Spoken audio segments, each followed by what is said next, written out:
touch.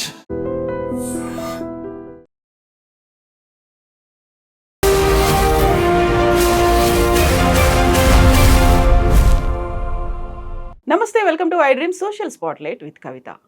నాకు కనుక Nobel peace prize ఇవ్వకపోతే అది నాకే కాదు, అమెరికాకే అవమానకరం. ఇది లేటెస్ట్గా డొనాల్డ్ ట్రంప్ చేసినటువంటి స్టేట్మెంట్.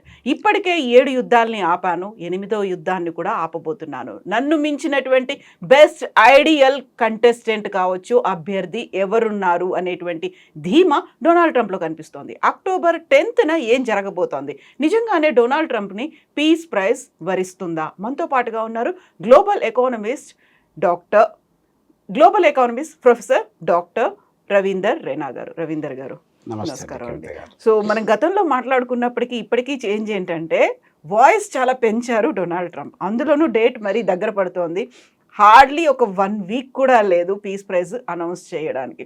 సో రేస్లో చాలామంది పేర్లు వినిపిస్తున్నాయి. అయినప్పటికీ నాకు కాకపోతే, నేను సెలెక్ట్ కాకపోతే దేశానికి అవమానం అనడం ఏంటి అసలు?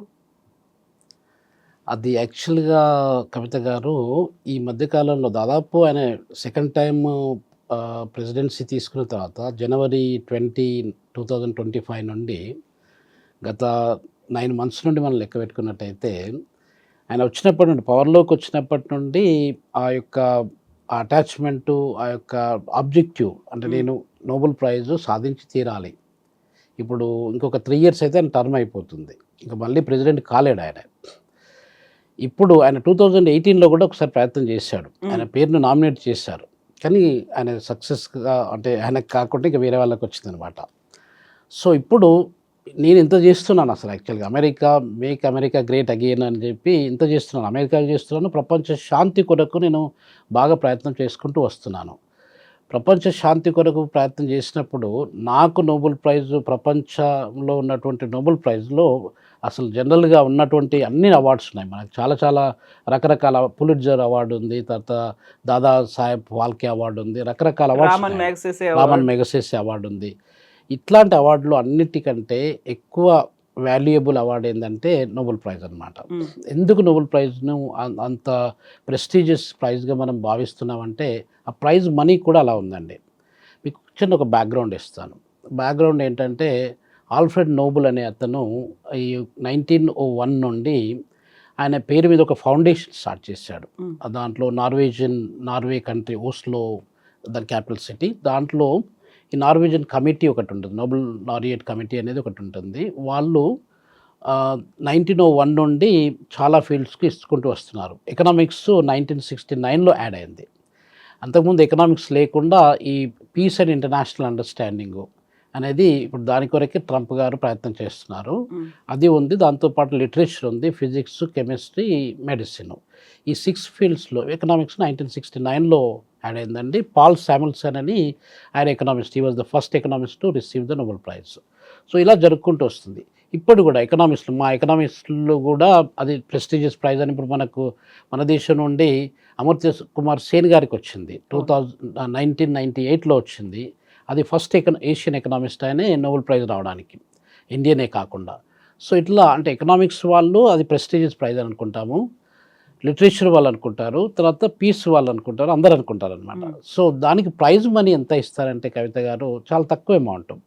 బిలియనేర్ అంటే ఆయన is born billionaire and is still a billionaire. ఇతను డొనాల్డ్ ట్రంప్ గారు, అవునవును, ఈ బార్న్ విత్ గోల్డెన్ స్పూను.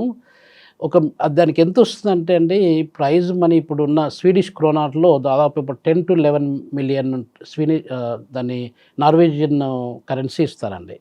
ఆ నార్వేజియన్ కరెన్సీ $1కు దాదాపు 10 రూపాయలు ఉంటుంది అనుకోండి.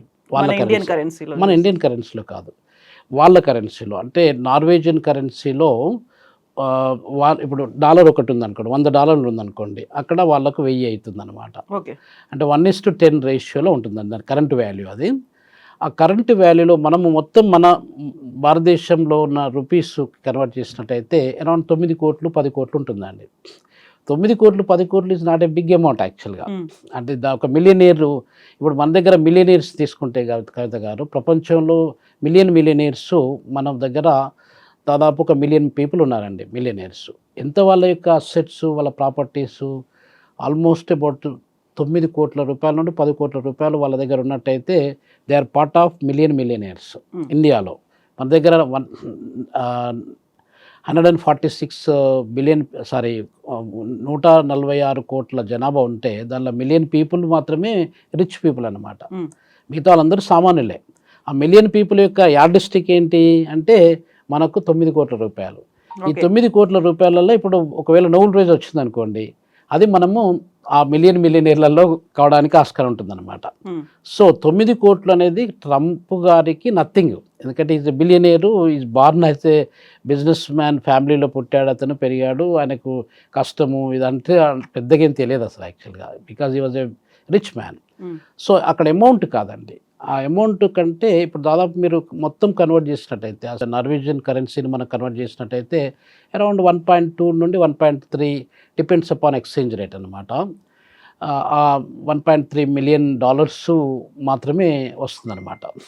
ఆ ప్రైజ్ కొరకు అతను అది చాలా కలలు కంటా ఉంటున్నాడు అనమాట. ఇప్పుడు ప్రెసిడెన్సీకి వచ్చిన తర్వాత, రెండోసారి ప్రెసిడెన్సీకి వచ్చిన తర్వాత ఆ ప్రైజు వాల్యూ అంటే ఒకవేళ ప్రెస్టీజియస్ ప్రైజ్ కాబట్టి ప్రపంచవ్యాప్తంగా నోబెల్ శాంతి బహుమతి పొందిన వాళ్ళల్లో ట్రంప్ గారు ఆయన యొక్క స్థానాన్ని అక్కడ పెట్టుకోవడానికి ఆస్కారం ఉంటుంది. అది ప్రయత్నం చేస్తున్నాడు. అతను ఏం చెప్తున్నాడంటే కవిత గారు, ఇప్పుడు దాదాపు యుద్ధాలు అనేది కామన్గా జరుగుకుంటూ వస్తున్నాయి. మనం అది కాన్ఫ్లిక్ట్స్ తీసుకున్నట్టయితే మీకు 250 పైన రకరకాల కాన్ఫ్లిక్ట్స్ కానీ వార్స్ కానీ ప్రపంచవ్యాప్తంగా జరుపుకుంటూ వస్తున్నాయి. చిన్నవి కావచ్చు, పెద్దవి కావచ్చు. అవును, అంటే రకరకాల, ఇప్పుడు సపోజ్ మీ కాన్ఫ్లిక్ట్స్ పెద్ద పెద్ద వార్స్ ఉన్నాయి.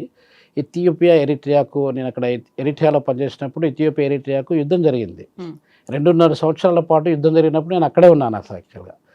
యుద్ధం అనేది నేను ప్రత్యక్షంగా చూశానమాట.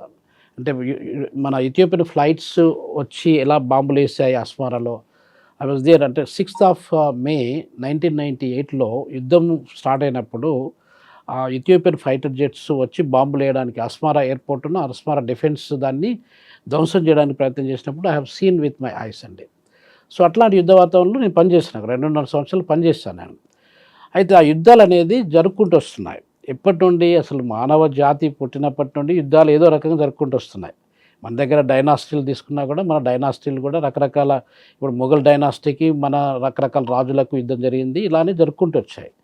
ఇప్పుడు మన ప్రపంచంలో దాదాపు 250 కాన్ఫ్లిక్ట్స్, వార్స్ కావచ్చు, కాన్ఫ్లిక్ట్స్ కావచ్చు, యుద్ధ వాతావరణం కావచ్చు, ఇలా జరుపుకుంటూ వస్తున్నాయి. ఇప్పుడు ట్రంప్ గారు అడ్మినిస్ట్రేషన్లోకి వచ్చినాక అంటే దాదాపు 8-9 months నుండి లెక్క పెట్టుకున్నట్టయితే మనము ఆ యుద్ధాలు కూడా అతను ఏమంటున్నాడంటే, నేను 7 యుద్ధాలను మాన్పించేశాను ఆల్రెడీ. చాలా మేజర్ యుద్ధాలు, ఏళ్ల తరబడి కొనసాగుతున్నటువంటి యుద్ధాలు, కొన్ని 35 years, కొన్ని 36-37 yearsలో జరుగుతున్నటువంటి యుద్ధాలని నేను ఆపేయించాను. నాకంటే మంచి గట్టి క్యాండిడేటు, నాకంటే గొప్ప క్యాండిడేటు నోబెల్ పీస్ ప్రైజ్ రావడానికి ఎవరున్నారు?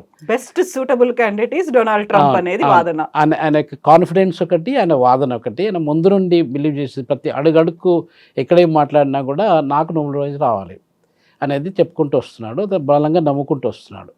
నోబెల్ ప్రైజ్ అనేది చాలామంది లీడర్స్ కూడా వచ్చిందండి కవిత గారు. ఇప్పుడు సపోజ్ మీరు అబ్బే అలీ అని చెప్పి ఇథియోపియన్ ప్రైమ్ మినిస్టరు 2019లో అతనికి నోబెల్ ప్రైజ్ వచ్చింది పీస్లో. అతను ఎరిట్రియాకి ఇథియోపియాకి యుద్ధము వాతావరణం అనేది, ఇప్పుడు నేను 1997 నుండి 2008 వరకు ఇక్కడ పనిచేశాను, దాదాపు 10 సంవత్సరాల పాటు పనిచేశాను. యుద్ధ వాతావరణం, యుద్ధం మానేసిన తర్వాత కూడా యుద్ధ వాతావరణం అనేది కనిపిస్తుండేది మనకు, ఎందుకంటే ఆ కాన్ఫ్లిక్టింగ్ సిచ్యువేషన్ అనేది, ఎందుకంటే ఇథియోపియాకు ఎరిట్రియాకు పరిస్థితులు, ఆ శాంతియుత సంబంధాలు అనేది ఎప్పుడూ డెవలప్ కాలేదన్నమాట. 2017లో ఆయన అబ్బీ అలీ ప్రైమ్ మినిస్టర్ అయిపోయిన తర్వాత అతను ప్రయత్నం చేశాడు. ఇసయాస్ అఫ్వర్కీ అని ఎరిట్రియన్ ప్రెసిడెంట్. ఆయన ఇండిపెండెన్స్ May 24, 1991లో ఇండిపెండెన్స్ ఇథియోపియా నుండి ఎరిట్రియాకి ఇండిపెండెన్స్ వస్తే అప్పటి నుండి ఈ రోజు వరకు కూడా ఆయనే ప్రెసిడెంట్, ఇంకా వేరే వాళ్ళు ఎవరు కాలేదన్నమాట. సో ఇతను కలిసి ఒక శాంతియుత ఒప్పందాన్ని, దాన్ని మనం మళ్ళీ ఫ్లైట్స్, ఇప్పుడు సపోజ్ నేను ఫస్ట్ టైము ఎరిట్రియాకి వెళ్ళినప్పుడు బాంబే నుండి అడిస్ అబాబాకి వెళ్ళాను అనమాట. అది ఇథియోపియన్ ఎయిర్లైన్స్లో వెళ్ళాను. అడిస్ అబాబా నుండి అస్మారాకి వెళ్ళాను. అలాగే ఆ అస్మారా నుండి అడిస్ అబాబాకు ఉన్న ఫ్లైట్స్ ఆగిపోయాయి. ఎప్పుడు ఆగిపోయాయి? May 6, 1998కి ఆగిపోయాయి. ఆ ఫ్లైట్స్ని మళ్ళీ దాన్ని రీఎస్టాబ్లిష్ చేయడము, ట్రేడు వాళ్ళకున్న ట్రేడు దాన్ని మళ్ళా దాన్ని ఏమంటారు రిసరెక్ట్ చేయడము, అంటే వాణిజ్య సంబంధాలని మళ్ళీ పునరుద్ధరించడము, ఇట్లాంటివన్నీ జరిగాయి అన్నమాట. బార్డర్స్ ఓపెన్ చేసుకోవడము, పీపుల్ మూవ్మెంట్ జరగడము. తర్వాత అస్సబ్ అని చెప్పి ఒక పోర్ట్ ఉందండి, వీళ్ళకి ఇథియోపియన్స్ ల్యాండ్ అక్కడ కంట్రీ అది, దానికి వాళ్ళకి పోర్ట్ యాక్సెస్ లేదనమాట. మస్సావా, అస్సబ్ అని 2 పోర్ట్స్ ఎరిట్రియాకు ఉన్నాయన్నమాట. ఈ అస్సబ్ పోర్ట్ నుండి ఇథియోపియన్స్ చాలా పెద్ద మొత్తంలో ఇంపోర్టేషన్, ఎక్స్పోర్టేషన్ ఇవన్నీ జరుపుకుంటూ ఉంటుంది. సో ఈ యొక్క ట్రేడ్ సంబంధాలన్నింటినీ అబ్బే అలీ చాలా చిన్న అతను, ఆయన ఈజ్ ఏ యంగ్ మ్యాన్, మిలిటరీలో పనిచేసినటువంటి వ్యక్తి, ప్రైమ్ మినిస్టర్ అయిపోయిండు. ఆయన ఇవన్నీ ప్రయత్నాలు చేశాడు కాబట్టి అక్కడ ఉన్నటువంటి నార్త్ ఈస్టర్న్ ఆఫ్రికాలో పీస్, స్టెబిలిటీ దాన్ని డెవలప్ చేయడానికి ప్రయత్నం చేసుకుంటూ వచ్చాడు కాబట్టి 2019లో అతనికి నోబెల్ ప్రైజ్ ఇచ్చారండి. 2018లో ఇతను ప్రయత్నం చేశారు, మన ట్రంప్ గారు ప్రయత్నం చేశారు, అంటే రికమెండేషన్స్ చేశారు, నామినేషన్ చేశారు. కానీ నామినేషన్ చాలా జరుగుతుంటాయండి, కొన్ని వేల మందికి నామినేషన్ చేయడానికి ఆస్కారం ఉంటుంది. కానీ స్ట్రాంగ్ కంటెస్టెంట్స్ ఎంతమంది ఉన్నారు అనేది ఇంపార్టెంట్. ఇప్పుడు మనం ప్రస్తుతం చూసుకున్నట్టయితే కవిత గారు, మన Benjamin Netanyahu Israeli prime minister కూడా is one of the contestants.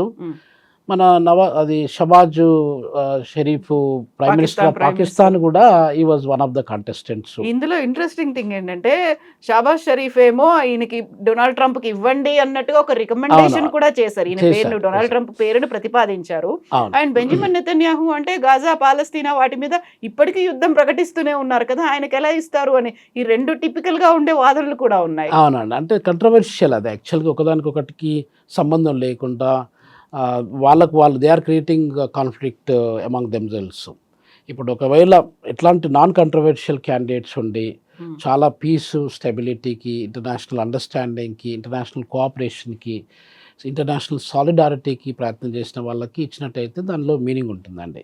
ఇప్పుడు ట్రంప్ గారు ఆయన చెప్పేది ఏంటంటే, నేను 8 నెలల్లో 8 కాన్ఫ్లిక్ట్లను ఆపేశాను, అంటే ఎవ్రీ మంత్ ఒక కాన్ఫ్లిక్ట్ని నేను సాల్వ్ చేసుకుంటూ వచ్చాను.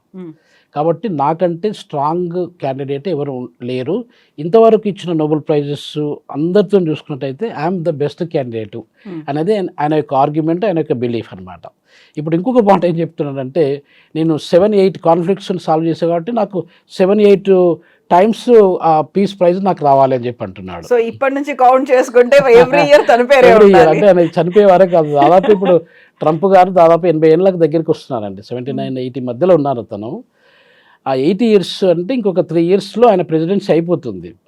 ఈ 3 years కాకుండా ఇంకొక 5 years పాటు కూడా ఆయనకు నోబెల్ ప్రైజ్ ఎవ్రీ ఇయర్ ఆయనకి ఇవ్వాలనేది ఆయన యొక్క బిలీఫ్ అనమాట. ఆయన పాయింట్ ఏంటంటే కవిత గారు, ఇప్పుడు మేజర్ వార్స్ ఆయన చెప్పేది ఏంటంటే, ఇప్పుడు ఇజ్రాయిల్కును ఇరాన్కు యుద్ధ వాతావరణం జరిగింది, యుద్ధం జరుపుకుంటూ వచ్చింది, దాన్ని నేను ఆపేశాను అనేది ఒకటి పాయింట్. ఈజిప్ట్కును ఇథియోపియాకు కూడా యుద్ధ వాతావరణం ఉంటుండేది, దాన్ని నేను ఆపేశాను అనేది. కొస్సావకును సెర్బియాకు, ఈ రెండింటి మధ్యన కూడా చాలా మన ఇండియన్ సోల్జర్స్, పోలీస్ మ్యాన్ కూడా హైదరాబాద్ నుండి కూడా మా క్లాస్మేట్ శ్రీధరు వాళ్ళు కూడా వెళ్ళారు అక్కడికి కొస్సావకి 2001 ఆ టైంలో యుద్ధం జరిగినప్పుడు. అయితే వీళ్ళందరూ అక్కడ యుద్ధాన్ని ఆపడానికి, పీస్, స్టెబిలిటీని ఎస్టాబ్లిష్ చేయడానికి మన పోలీసు, మన మిలిటరీ వాళ్ళందరూ కూడా వెళ్ళారు.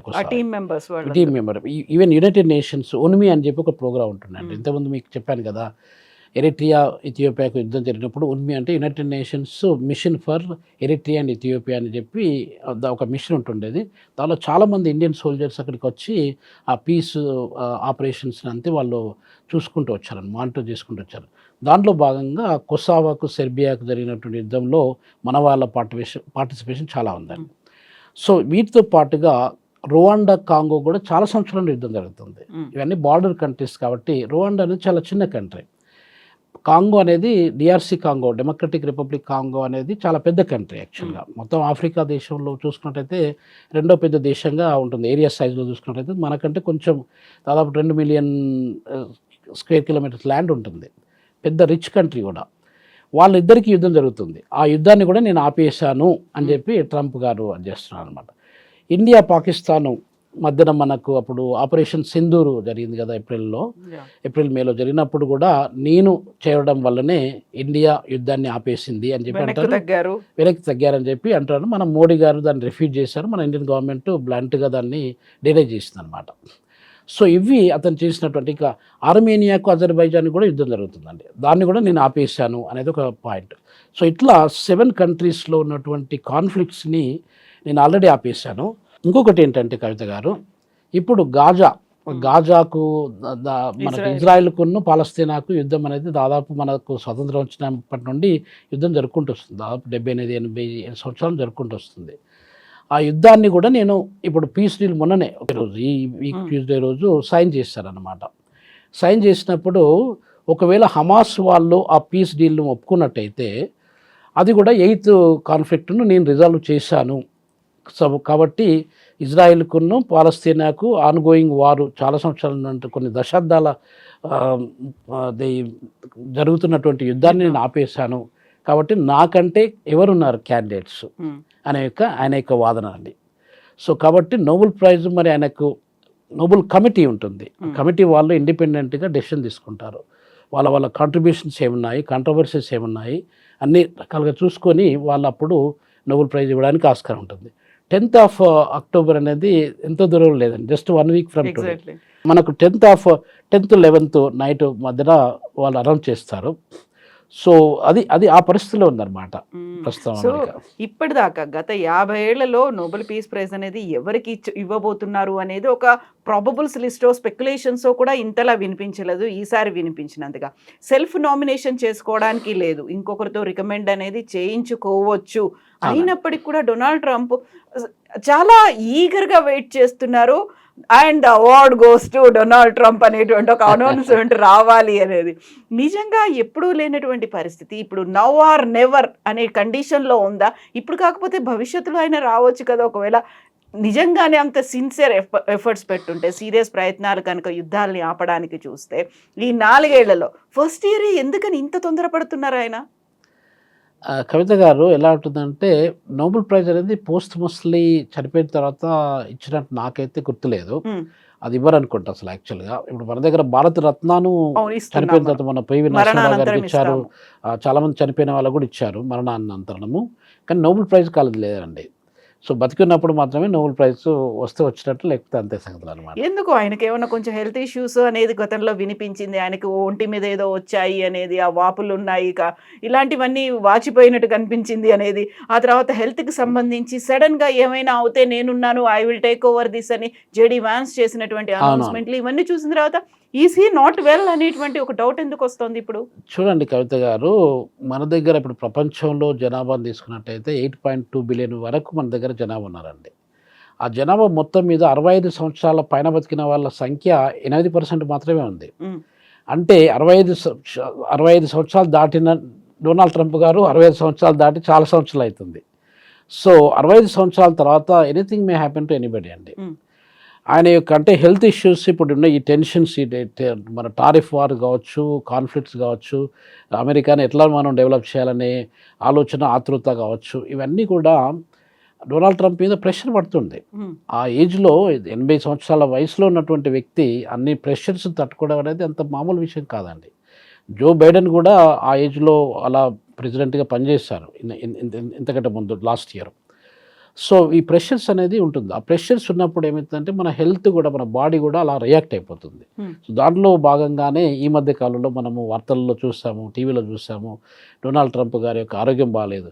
సో సైకలాజికల్గా ఆయనకు కూడా పెద్ద మనిషి కాబట్టి నేను ఉంటానో లేదో, నా అసలు వచ్చే వారం కానీ, వచ్చే నెల కానీ, వచ్చే సంవత్సరం కానీ ఏమవుతుందో నాకు తెలియదు. సో కాబట్టి నేను ఉన్నప్పుడు నాకు రావాలి. ఏదో అంటారు కదా మనకు తెలుగులో ఒక సామెత, అది దీపం ఉన్నప్పుడే ఇల్లు చక్క పెట్టుకోవాలని చెప్పి. సో దాంట్లో నేను ఉన్నప్పుడు what ever I want to achieve I must achieve అన్న పాయింట్తోని ఆయన ఫస్ట్ నుండి ఆ నోబెల్ ప్రైజ్ అనేది బాగా మైండ్లో, ఆయన సోల్లో, మొత్తం బాడీలో, అంత నరాల్లో, ప్రతి రక్త బిందువులో యాక్చువల్గా నోబెల్ ప్రైజ్ నాకు రావాలి అనేది ఫిక్స్ చేసుకున్నారు అనమాట. అది కూడా చెప్పారు ఆయన, ఒకవేళ అమెరికాకు నాకు నోబెల్ ప్రైజ్ రాకపోతే అమెరికాను పెద్ద ఇన్సల్ట్ చేసినట్లు లెక్క అని చెప్పారు. అది ఎందుకంటే అమెరికా అనేది పెద్ద ఆర్థిక వ్యవస్థ అండి. ఆ ఆర్థిక వ్యవస్థను మీరు నంబర్ 1 ఎకానమీని ఇన్సల్ట్ చేస్తున్నారు. ఆ అలా నంబర్ అలా అనుకుంటే ఎకానమిస్ట్ గానో లేకపోతే ఆయన ఉన్నటువంటి ఆంటర్‌ప్రెన్యూరో, బిజినెస్ మ్యానో ఆ కేటగరీలో ఇవ్వచ్చు కదా! పీస్ ప్రైజ్ అనేది నిజంగా రిలయబుల్‌గా ఉందంటారా? ఇప్పుడు మనమేమో దాన్ని డినై చేస్తున్నాము. అసలు కాదు అనేది. ఆపరేషన్ సింధూర్‌ని ఆపడానికి వాళ్ళు కారణం కాదు అని. సో, ఇప్పటికి కూడా పాకిస్తాన్ లైక్ గాజాకి సంబంధించి ఆ గొడవలనేవి కొనసాగుతూనే ఉన్నాయి. రష్యా, ఉక్రెయిన్ వార్ అనేది ఇంకా కంటిన్యూ అవుతూనే ఉంది. అక్కడ ఏది కూడా చాలా క్రిస్టల్ క్లియర్‌గా కనిపించట్లేదు. యెస్, ఈ యుద్ధం ఆగిపోయింది. ఇరు దేశాలు పీస్‌ఫుల్‌గానే ఉన్నాయి. ఆ ఫ్రెండ్లీ రిలేషన్స్ ఉన్నాయి అనేది ఎక్కడ కనిపించట్లేదు కదా! అదేనండి కవిత గారు. నేను మొన్న ఒక రిపోర్ట్ చదువుతుంటే దాంట్లో ఏం చెప్తున్నారంటే ఆ రిపోర్ట్‌లో దాదాపు బైడెన్ అడ్మినిస్ట్రేషన్‌లో బైడెన్ 4 సంవత్సరాలు ఉన్నారండి. హ్మ్. అంటే 2024, అవును. 20-24 మధ్యలో ఉన్నారు. ఆ మధ్య కాలంలో ఆయనే కాన్ఫ్లిక్ట్ ఆపే కంటే కాన్ఫ్లిక్ట్ క్రియేట్ చేసిన ఎక్కువున్నాయన్నమాట. ఓకే.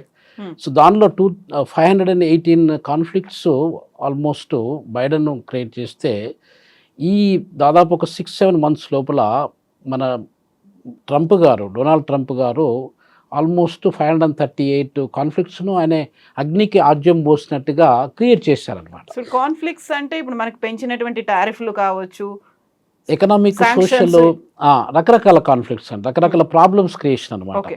ప్రాబ్లమ్ సాల్వింగ్ కంటే ఎక్కువగా ప్రాబ్లమ్ క్రియేషన్ అనేది ఎక్కువ జరుపుకుంటూ వచ్చింది. హ్మ్. అంటే 538 ప్రాబ్లమ్స్ కొత్తగా క్రియేట్ అయిపోయినాయంటే మీరు ఆలోచించండి. ఇప్పుడు మనము ఈ 7, 8 కాన్ఫ్లిక్ట్స్‌ని నేను ఆ వార్స్‌ని నేను రిజాల్వ్ చేశాననే కంటే 538 కాన్ఫ్లిక్ట్స్ కూడా నేను క్రియేట్ చేశాననేది ఎవరు చెప్పుకోవట్లేదు. హ్మ్. అక్కడ పాయింట్. అది మరి నోబెల్ ప్రైజ్ ఇచ్చేవాళ్ళు ఇవన్నీ చూడాల్సొస్తుందండి. ఇప్పుడు ఇన్ని దేశాలు సఫర్ అవుతున్నాయి. టారిఫ్‌లు పెంచారు అనేసరికి.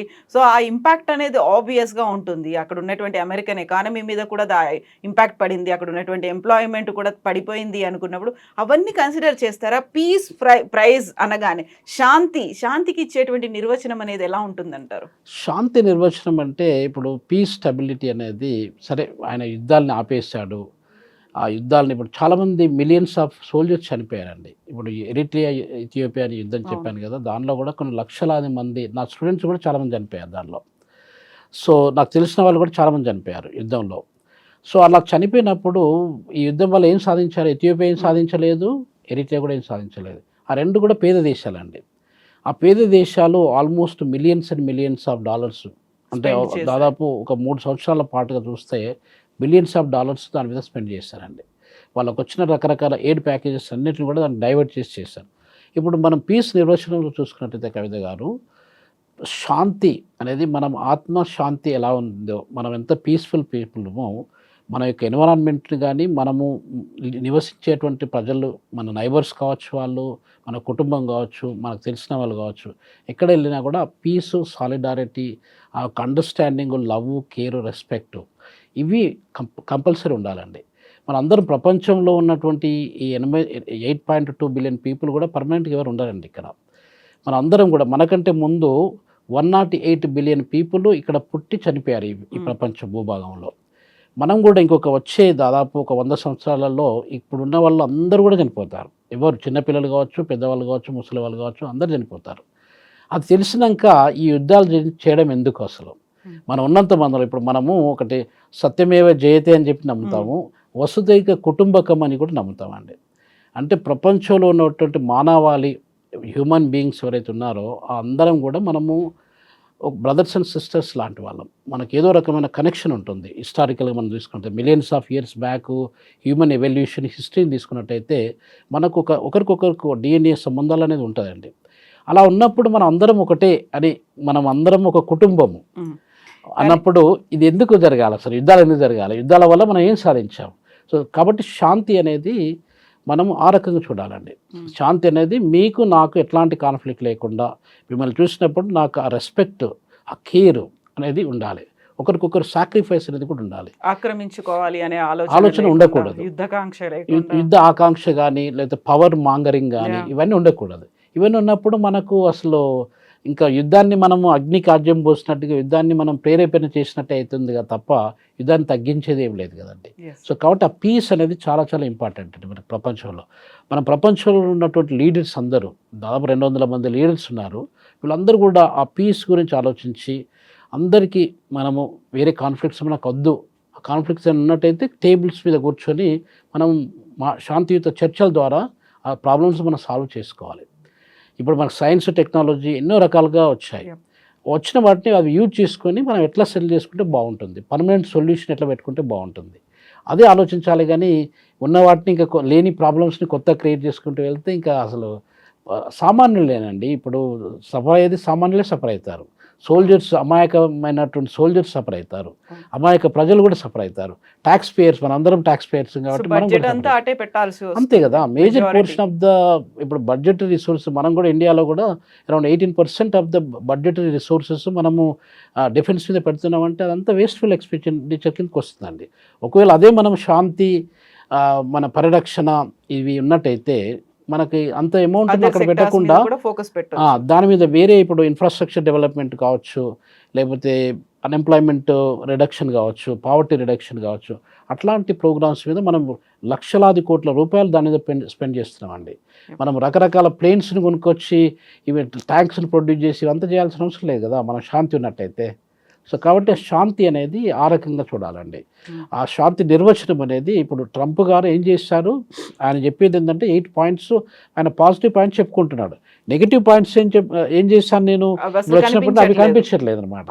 ఆయన ఒప్పుకోడు కూడా, నేను నెగిటివ్ ఎట్లయితుంది అంతా నేను పాజిటివే చేశాను, దేశం కోసం చేశాను. సో కాబట్టి నాకు నోబెల్ ప్రైజ్ ఇవ్వకండి, ఇది కూడా చెప్తున్నాడు అతను. నోబెల్ ప్రైజ్ అనేది నాకు రాకన్నా అమెరికాకు వస్తే సరిపోతుంది. ఇప్పుడు బరాక్ ఒబామా ప్రెసిడెంట్గా ఉన్నప్పుడు కవిత గారు 2009లో అతనికి నోబెల్ ప్రైజ్ వచ్చింది పీస్ అండ్ ఇంటర్నేషనల్ అండర్స్టాండింగ్లో. ఇప్పుడు నెల్సన్ మండేలా అని ఫాదర్ ఆఫ్ సౌత్ ఆఫ్రికా, నేను పనిచేసే దేశంలో, అక్కడ కూడా అతనికి నోబెల్ ప్రైజ్ వచ్చింది పీస్ అండ్ అండర్స్టాండింగ్లో. డెస్మండ్ టూటు అని చెప్పి ఒక అతను రిలీజియస్ లీడర్ ఉండేది, అతను కూడా నోబెల్ ప్రైజ్ వచ్చింది. ఒక 3 సౌత్ ఆఫ్రికన్స్కి నోబెల్ ప్రైజ్ వచ్చింది అనమాట. సో ఇట్లా నోబెల్ ప్రైజ్ అనేది ఒక యూనిక్ పర్సనాలిటీస్, ఎంత కంట్రవర్సీ లేకుండా ప్రతి ఒక్కరు కూడా మొత్తం డీటెయిల్గా స్టడీ చేసినట్టయితే ఎక్కడైనా కూడా కంట్రవర్సీ వచ్చేస్తుంది. ఇప్పుడు నెల్సన్ మండేలా అతను ఒక ట్రేటర్ లాగా, తర్వాత ఒక అదేంటి దేశద్రోహి లాగా చాలా మంది ఉన్నారండి. ఇప్పుడు వైట్ పీపుల్ ఆయన జైల్లో పెట్టి 28 years జైల్లో పెట్టారండి. 28 years జైల్లో ఉండి చాలా కటిక దరిద్రమైనటువంటి జీవితాన్ని అనుభవించి ఆయన బయటకు వచ్చి సౌత్ ఆఫ్రికా ఫస్ట్ ప్రెసిడెంట్ అయ్యాడండి, ఫాదర్ ఆఫ్ సౌత్ ఆఫ్రికా అయ్యాడు. సో అది that is the legacy, that is the kind of unique contribution to the society.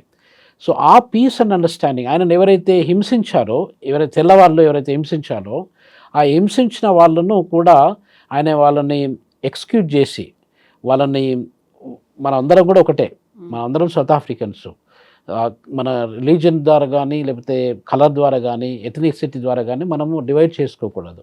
We all live together, we are like a one family అనే concept తీసుకొచ్చారు.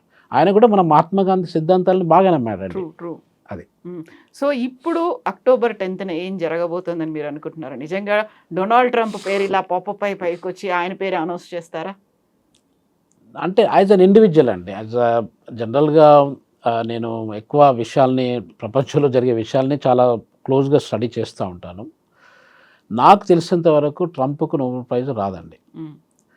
అది ఇక ఒకవేళ miracle జరిగి ఆయనకు వచ్చినట్టయితే that is a miracle only, otherwise I don't think you will get. So lobbying అనేది కూడా ఉంటుందంటారా? ఒకవేళ మిరాకిల్ అనేది లాబింగ్ అలాంటి వర్కౌట్ అవుతుందా? లాబింగ్ అని నేను చెప్పలేనండి కవిత గారు. ఇప్పుడు చాలామంది, ఇప్పుడు ఎకనామిక్స్ని తీసుకోండి, ఎకనామిక్స్లో దాదాపు 1,00,000 మంది ప్రజలు, 1,00,000 మంది ఎకనామిక్స్ అలాంటి వాళ్ళు నామినేట్ చేస్తుండొచ్చు. దానిలో ఎంతమంది నచ్చి చేస్తారు? ఒక 3,000 మందిని మాత్రం ఫిల్టర్ చేస్తారు. అంటే కాంపిటీషన్ అనేది 1,00,000 మందిలో ఉండదు, 3,000 మందిలోనే ఉంటుంది. 3,000 మందిలో ఎలా ఉంటుంది? నాలాంటి వాడికి నోబెల్ ప్రైజ్ రావాలంటే రాదు. ఎందుకంటే నేను ఏదో క్లబ్లో జాయిన్ అయ్యో, లేకపోతే నేను కేంబ్రిడ్జ్ యూనివర్సిటీలోనో, లేకపోతే ఆక్స్ఫర్డ్ యూనివర్సిటీలోనో, హార్వర్డ్ యూనివర్సిటీలో టైఅప్ అయిపోయి, ఆ గ్రూప్ ఆఫ్ ఎకనామిక్స్లో టైఅప్ అయిపోయి వాళ్ళతో కొన్ని ప్రాజెక్టులు చేసుకుంటూ, వాళ్ళతో కొన్ని ఆర్టికల్ రాసుకుంటూ అలా చేసినట్టయితే ఇప్పుడు నాకు 250 ఆర్టికల్ ఉన్నాయండి. నేను మొత్తం సైంటిఫిక్ జర్నల్స్లో all over the world I published articles, peer reviewed articles, Scopus indexed articles కావచ్చు, వెబ్ ఆఫ్ సైన్స్ ఆర్టికల్స్ కానీ నేను పబ్లిష్ చేశాను.